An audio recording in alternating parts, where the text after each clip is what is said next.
Yesterday was a difficult day for me. Dealing with the loss of a pet is always tough. And if you know me well, then you know how much I love my dogs. And you will understand how much losing one suddenly is painful and difficult. I did no constructive work yesterday, other than to bury Hunter. So yesterday afternoon, I decided not to stress myself any further, trying to compose a 2 Cents Tuesday.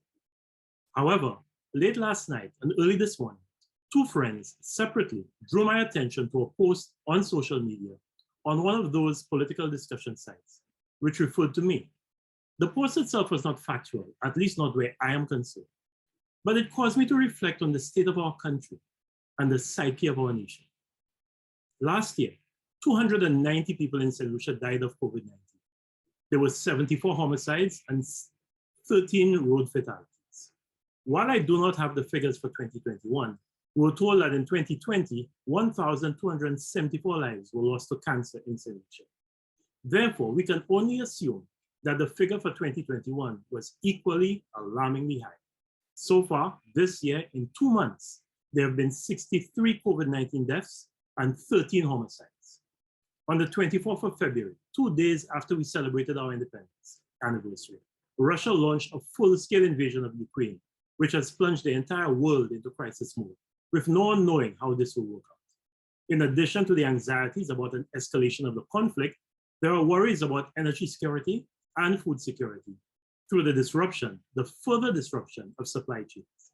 Needless to say, small island states like ours that depend on imported oil and diesel for our energy needs and imported products for our foods have every reason to fear a protracted war in which the European Union and the USA have active interests.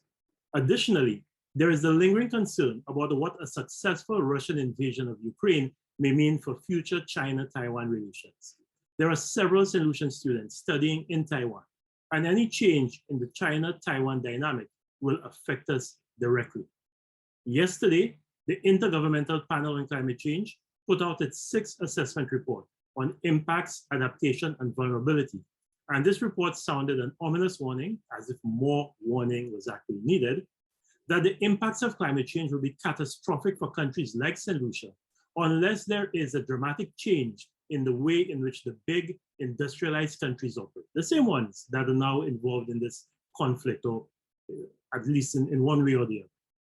However, despite these scary developments locally and internationally, there is a segment of our population that remains oblivious or perhaps uninterested in these things that threaten our survival and our very existence. For them, the world is a place where all that matters is our preoccupation with Chasney, Pierre, Hilaire, and Guy. With who is trying to overthrow who for the task of managing a country that has been brought to its knees by debt, COVID-19, crime, and a failing economy, and with sniping and arguing in the basest manner with anyone who does not share their political views. When we should be focusing on rebuilding our country after the economic and social devastation of the last 2 years, and in preparation for the environmental devastation that is staring us in the face, many prefer to expend their energies trading insults, innuendo, and disingenuity over politics. Just last week, we celebrated our 43rd anniversary of independence under the theme D'ouvre ensemble. From the look of things, unless we change our attitudes and our mindsets quickly, the only D'ouvre we'll be going is D'ouvre there. We must do better. 2 Cents Tuesday will be back to its regular programming next week. Until then, have a good Tuesday and a good week.